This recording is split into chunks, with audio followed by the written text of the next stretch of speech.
Bismillahirrohmanirrohim. Assalamualaikum warahmatullahi wabarakatuh. Salam Simple All. Tuhan mentajalikan cahayanya. Cahaya Tuhan itu bernama Nur. Jadi Nur itu cahaya Tuhan. Itulah rahasia Tuhan. Rahasia Tuhan itulah juga dinamakan Muhammad. Yang awal dan Muhammad itu juga dinamai titik Nur yang awal. Nur Muhammad sudah lahir, baru bersuara. Inilah suara Allah langsung pada Muhammad. Dari mana awal suara dari mulut dan lidah kita ini? Tentulah dari hati. Dari mana awal suara dari hati ini? Tentulah dari sir. Dari mana awal suara dari sir hati ini? Tentulah dari zat. Dari mana awal suara dari zat ini? Tentulah dari Allah. Dari Allah, zat, rahasia Allah, sir, hati, lisan. Renungkanlah perjalanan suara ini. Dengan sir ini kita dapat membedakan mana suara dari syaitan dan mana suara yang dari Allah Subhanahu wa Ta'ala. Tuhan menjadikan kita mempunyai zahir dan batin. Yang batin itu ruh dan yang zahir itu jasad. Ruh ini zat manakala jasadnya ini sifat. Kelakuan zahir ini kelakuan dari mana? Dari batin. Kelakuan batin itu kelakuan siapa? Tentu kelakuan zat. Siapa yang berkelakuan pada zat itu? Tentulah zatnya. Maka ilham Allah Subhanahu wa Ta'ala kepada ruh yang musyahadah pastinya benar. Namun bukan zat Allah bersatu di dalam ruh, karena ruh adalah makhluk, sedangkan Allah adalah qadim. Laisa kamitslihi syai'. Maka ketika ahli tauhid sudah mengetahui jalan ini, dirasakan semuanya dari Allah, minallah. Kalau sudah dirasakan oleh batinnya, semuanya dari Allah, berarti batinnya sudah karam musyahadahnya kepada Allah Subhanahu wa Ta'ala. Dan ketika melihat zahirnya itu, dirasakannya rasa isbat saja. Pengetahuan usul ini penting diketahui dan difahami. Karena usul itu kesempurnaan. Kalau tidak ada usul, bagaimana kita akan mendapatkan kesempurnaan? Jadi, belajar itu hendaklah sampai pada pemahaman yang tidak dimakan oleh usul, tidak tertolak atau bertentangan dengan usul. Ketahuilah bahwa zat itu diri makrifat. Diri makrifat itu menghimpunkan semua af'al, semua asma, semua sifat, dan semua diri.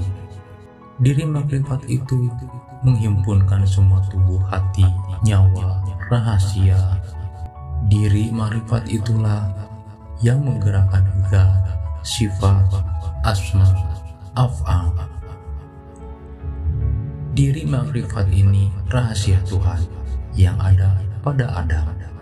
Kalau sudah dalam pemahaman ini, bagaimana lagi kita mau menyangkal bahwa tiada perbuatan baru lagi? Jika bukan karena engkau Muhammad, tiada penciptakan alam ini. Apakah hikmah perkataan diskusi ini dari sisi hakiki? Kalau tidak ada engkau, diri ma'rifat, tidak akan ada pergerakan jasad. Inilah isyarat dua kalimat syahadat. Jadi diri makrifat itu sifat Tuhan, juga rahasia Tuhan. Jadi diri makrifat itu jadi apa pada kita ini? Tentu jadi ruh. Cahaya diri makrifat inilah yang menjadi firasat, sedangkan Nur Muhammad itu menjadi peringatan. Mengapa Nabi Khidir alaihissalam dapat mengetahui semuanya dan perbuatannya bertentangan dengan syaraf?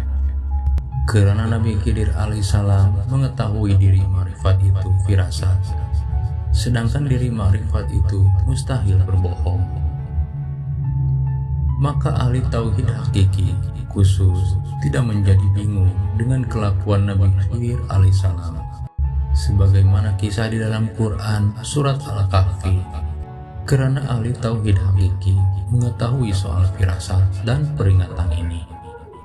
Dari sini diketahui Nabi Khidir alaihissalam itu bahwa Allah Subhanahu wa Ta'ala telah memurniakan firasat yang tinggi, ilmu hikmah.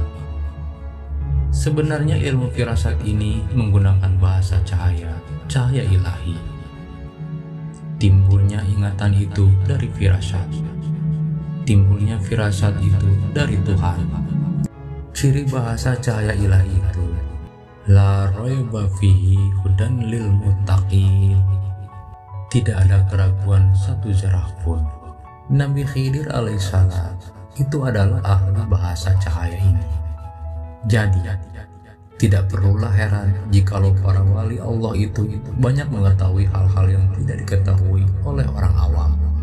Karena para wali Allah itu belajar dan menguasai ilmu firasat bahasa cahaya ilahi ini dari Nabi Khidir alaihissalam, sang murabbi. Allah membimbing kepada cahayanya siapa yang Dia kehendaki. Siapa yang memusuhi waliku, maka aku umumkan perang kepadanya, dan hambaku tidak dapat mendekatkan diri kepadaku dengan sesuatu yang lebih aku cintai daripada yang telah aku wajibkan, perkara syariat. Jika hambaku terus-menerus mendekatkan diri kepadaku dengan amalan kebaikan, maka aku mencintai dia. Jika aku sudah mencintainya, maka akulah pendengarannya yang ia jadikan untuk mendengar, dan pandangannya yang ia jadikan untuk memandang, dan tangannya yang ia jadikan untuk memukul, dan kakinya yang dijadikannya untuk berjalan. Jikalau ia meminta kepadaku, pasti kuberi, dan jika ia meminta perlindungan kepadaku, pasti kulindungi. Dan aku tidak ragu untuk melakukan sesuatu yang aku menjadi pelakunya sendiri, sebagaimana keraguan-raguanku untuk mencabut nyawa seorang mukmin yang ia khawatir terhadap kematian itu.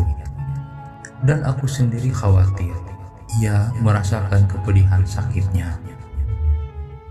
Susah sebenarnya hendak mencari guru mursyid ini yang telah menguasai bahasa firasat dan yang telah memahami segala hal keadaan Allah Subhanahu wa Ta'ala di dunia ini.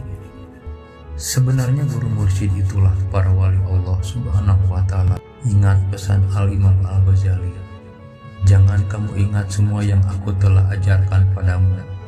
Kau merasa bahwa engkau sudah pun menjadi ahlinya.